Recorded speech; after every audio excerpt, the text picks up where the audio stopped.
want to start over? So do I still look relaxed? Is it okay? No, really relaxed. We're ready? Yeah. Okay, A place called home. A place called home.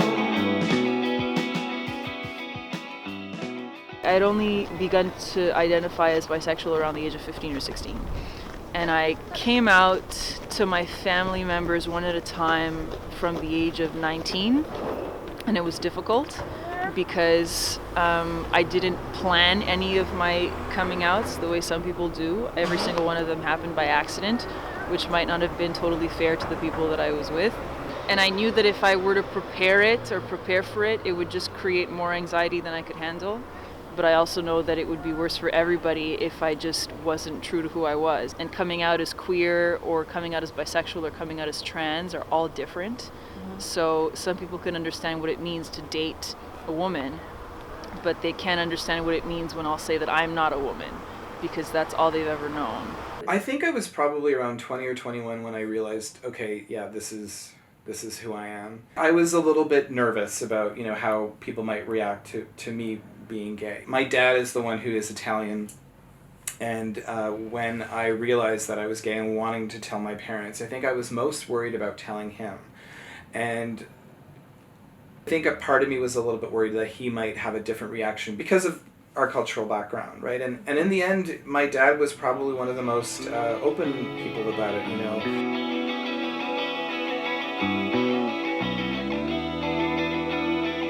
They found out when Mambo came out, obviously. It was very clear that the play was about me and about them and about everybody, but they never talked about it. It was the first time an Italian was being produced at CEP. It was one of the first times that a gay play was being produced at CEP, and I was really nervous. And I remember going backstage and I was talking to one of the actresses, and I said, I'm so nervous. And she says, you have nothing to worry about. It's good. We're going to be fine. It's going to be a wonderful evening. She says, I'm not nervous about the play. I'm nervous that my parents are in the audience and they're going to understand everything for the first time. After the play, I was like, oh God, how are they going to... And they were just elated. Yeah. They were so proud. Growing up as a queer person, growing up as an LGBTQ person, very often you feel that you have to keep yourself hidden in some way, especially if you're growing up at a certain historical period where there's the whole question of the closet, of the secret of the closet. And it's in the speech act of coming out of the closet that you, in a sense, reclaim your own sense of identity. Especially when we're talking about the Italian-Canadian community, very often one cannot talk about their actual identity, their real identity. And so it remains the open secret in the family. My queerness and my Italian-Canadian identities have begun to intersect more and more in ways that feel very validating and that feel very safe. Because I grew up with all of my grandparents, and they were such a huge part of my life, and they continue to be a part of my life. There has always been this emphasis on, we love you very much, and we want you to do whatever makes you happy. That being said, because we have sacrificed so much, they have a very specific vision for what will make you healthy and happy, and it doesn't always intersect with a reality that they couldn't have anticipated at the time. It's just something that needs to be negotiated and renegotiated. And I've never doubted ever that the people in my Italian-Canadian circles and my immediate Italian-Canadian circles, especially in the private space, have loved me and have cared about me for who I am. I can remember being, as a kid, really being afraid about my future. Okay, well, I could either be a bachelor and not get married, or I could be a priest, right? Like those are the things that you think about when you're young. I mean, well, I don't think I want that. So, maybe I'll go towards this because the whole idea of actually having a meaningful life as a gay person I didn't even know what that meant. But then when I did come out and I realized, my life doesn't have to go in that direction. That's where things kind of shifted away from that heteronormative, roadmap that I feel that we're all kind of on when we're very young. And, I remember saying to myself, I want to be a professional homosexual. And I really didn't know what that meant. I just knew that I wanted to be around this culture that I was learning about, and I wanted to be a part of that culture, make that culture. I've often, and I should say too, this is not autobiographical, so please don't read into it. The Italian-Canadian community here We really are looking at people who have come over, in the 1960s, 1970s, and there's a kind of a lack of exposure to what's happening in Italy in a sense, right? So this idea of tradition is still very much important. Queerness is a challenge to those traditions. So I think that that's something that the writers themselves are very often contending with. They're very often kind of trying to figure out which identity do I adopt, where am I standing between a queer identity and Italian Canadian identity. And that makes for very interesting writing. The first time I went to Italy in 1976, so I was like 15, it was people who were very, very evolved. I saw my first gay couples walking down the streets of not even of Rome, of Cassino, this small town called Cassino. They were out in the open. There was a bunch of feminists, there was a bunch of everything. The intellectual conversations that you had in Italy were unbelievable. The fact that I wanted to be a writer, even at that young age, was really, like, my cousins thought it was super cool. Here, everybody was like, you're never gonna make it. Even my Italian friends are like, you're never gonna make it. My extended family, you're never gonna make it. It's not for, because it's not for us. Parents wanted me to be a doctor. We sent you to school for a reason, right? Yeah. So again, it's understandable because they do come here with almost nothing, and we are the full circle of what they originally came here to accomplish, right?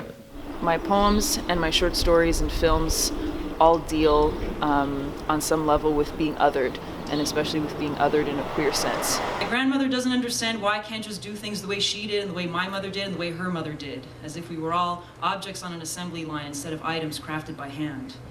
When I tell my grandmother that I have something important to say to her, she asks me if I'm pregnant. When I tell her that I'm bisexual, when I tell her about men and women and about how much love I have to give, she says that she would have preferred it if I'd been pregnant. I've always been bisexual, I've always been trans, but I didn't have the vocabulary for that until I was about a teenager, and I've only been out as non-binary for the past year or so, not even. And that's also largely because of the queer community, because I was exposed to people in spaces where I was taught that this is a thing and this is possible. Italian immigrants, they weren't gay. They got married. That was the thing you did. You went to school, then you got married and you had children. What do you mean? You don't, even in my generation, even living with someone, if you were straight, that was out of the question. Yeah. Which is why most people got married at 19, 21 and then were divorced by 26, and then they did what they wanted, right? It's really about not the Italian experience, but the immigrant Italian experience, which is a whole other culture than the Italian culture.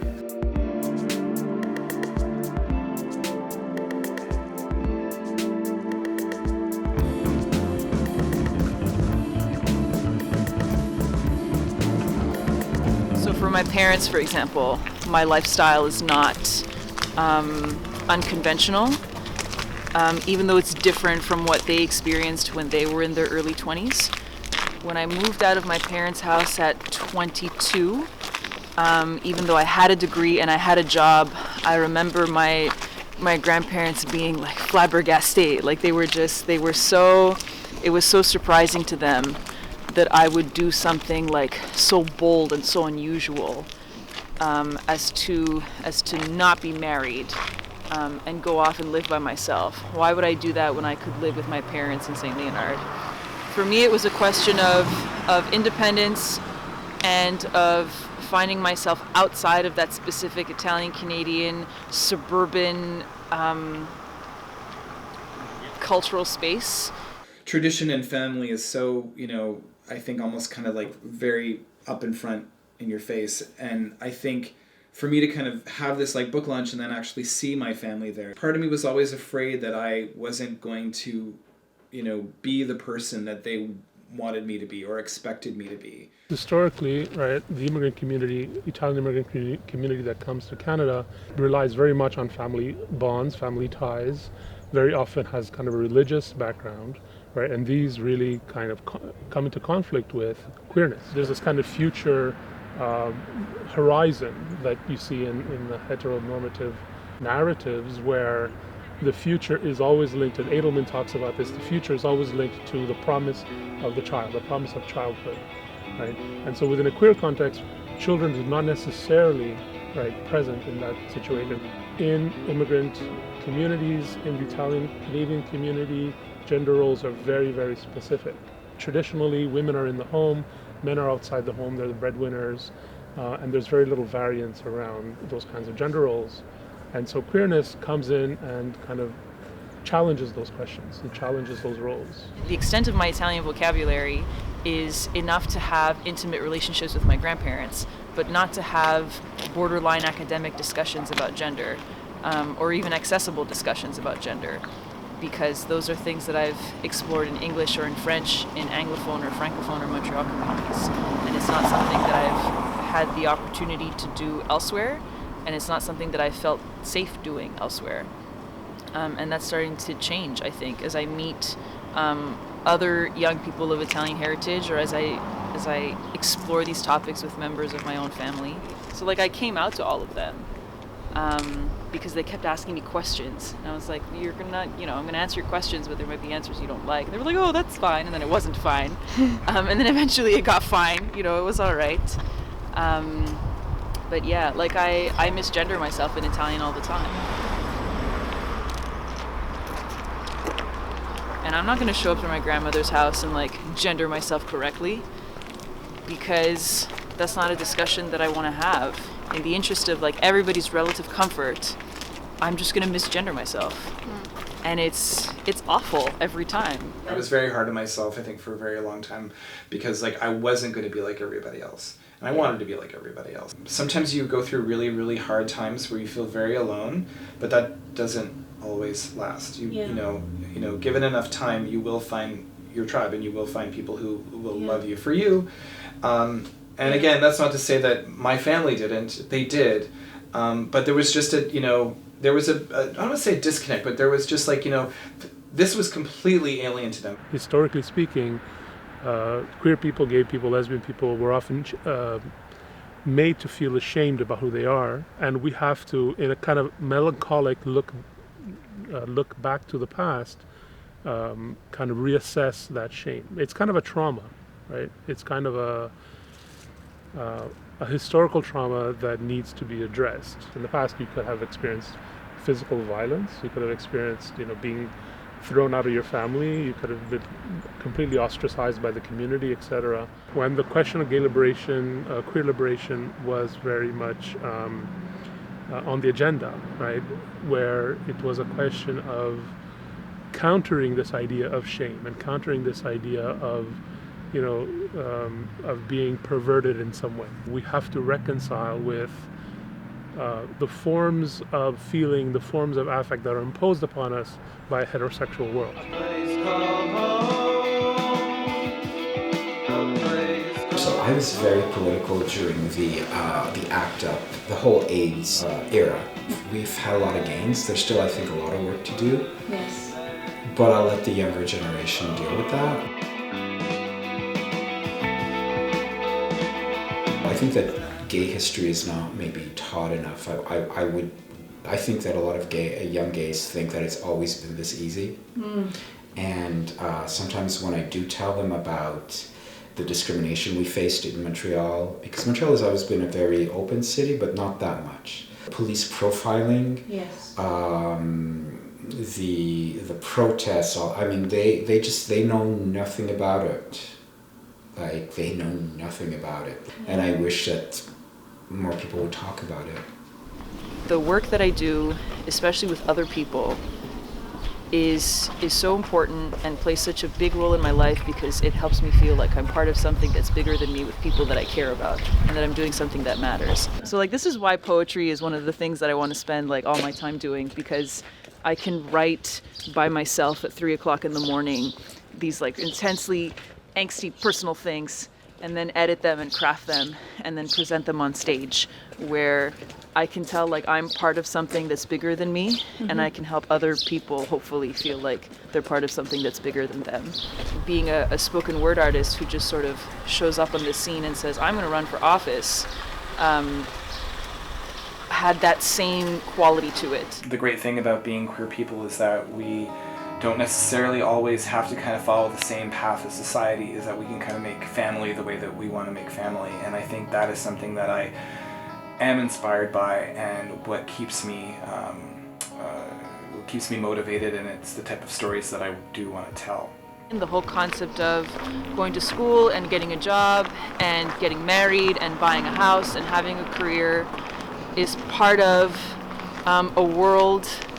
It's a bygone world. So many of us were raised to live in a world that doesn't exist anymore. Being an Italian person, also, I'm very close with my family. Yes. Even though my mother's not Italian, yes. I still have a very big bond with my mother, and that was something that I wanted to write about, was that interesting relationship that gay men have with their moms. I wonder what happened to the girl in those pictures, the one unmarred by cancer, by duty, by a child. She's so beautiful in them, unblemished, but time has changed her the way it changes everyone, carving and shaping the hell out of our bodies, weighing down our shoulders, furrowing our brows. These pictures contain the building blocks of her motherhood, and I stare at them fascinated, tracing the smooth roundness of her young face with my eyes.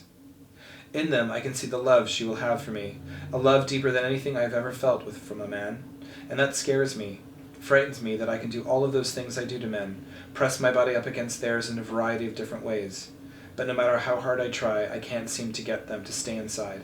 I can't make them love me. And with my mother, there is no effort. It's just there, as constant and infinite as the universe.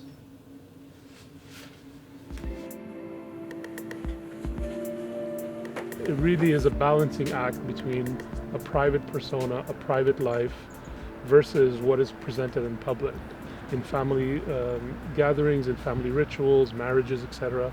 All of these kinds of public events is a form of disclosure, right? It's a form of saying, this is who I am. So there's always this sense of negotiating who you are, of modifying your behavior in some sense because of who you're interacting with, because of the spaces in which you occupy daily, right? Forms of intimacy, of bodily intimacy, forms of speech in public that have to be modified because of the ambient kind of heteronormative codes of behavior, etc.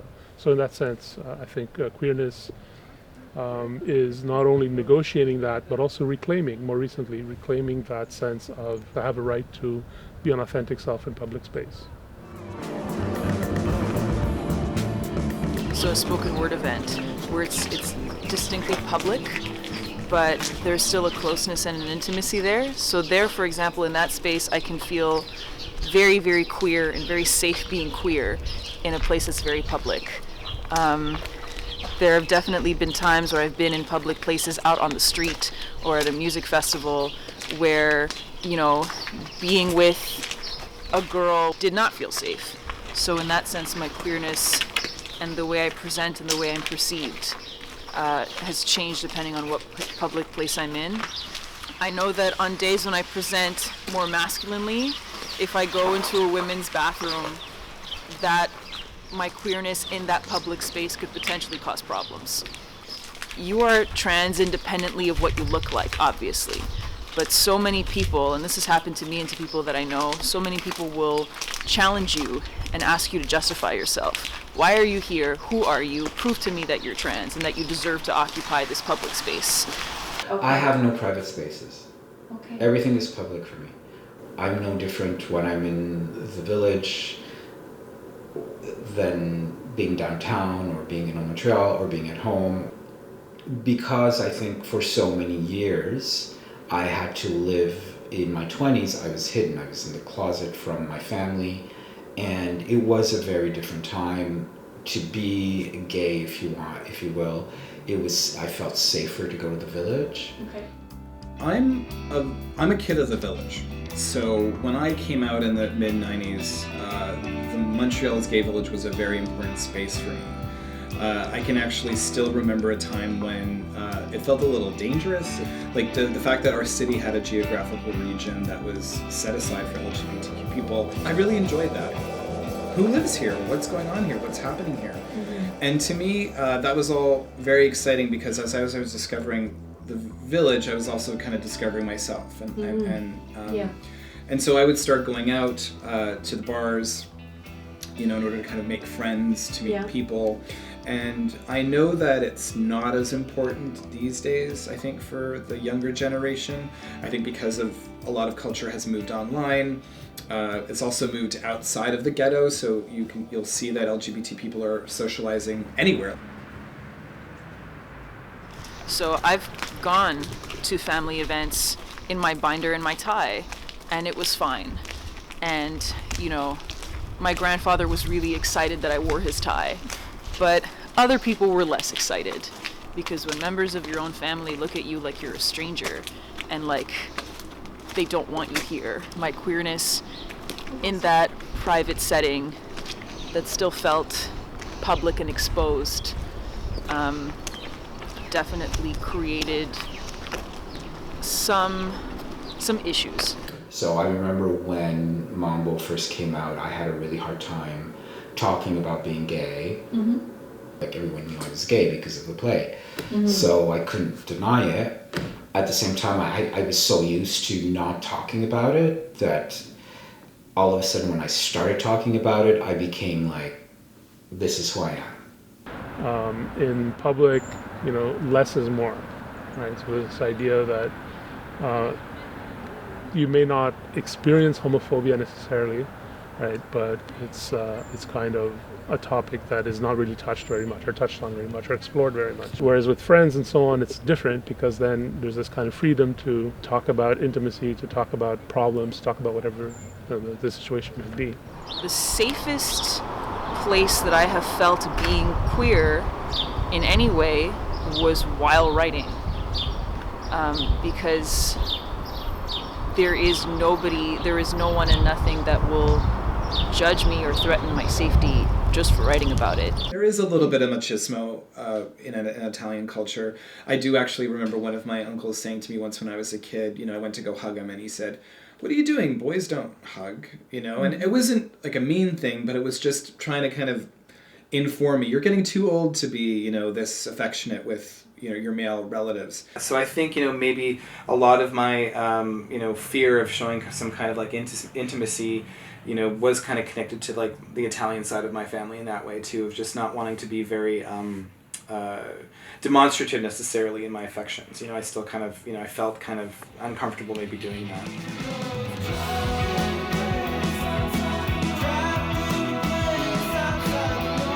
When in a society we are coded, we are taught to act and react in a certain way emotionally. We're taught in an emotional language, whether that's anger, whether that's joy, whether that's disgust, fear, all of these things, right? When you're growing up queer, those affects that you're taught do not necessarily correspond to your internal reality, your bodily reality, etc., right? Because what may instigate shame or anger in a heterosexual context is not necessarily the same as in a queer context.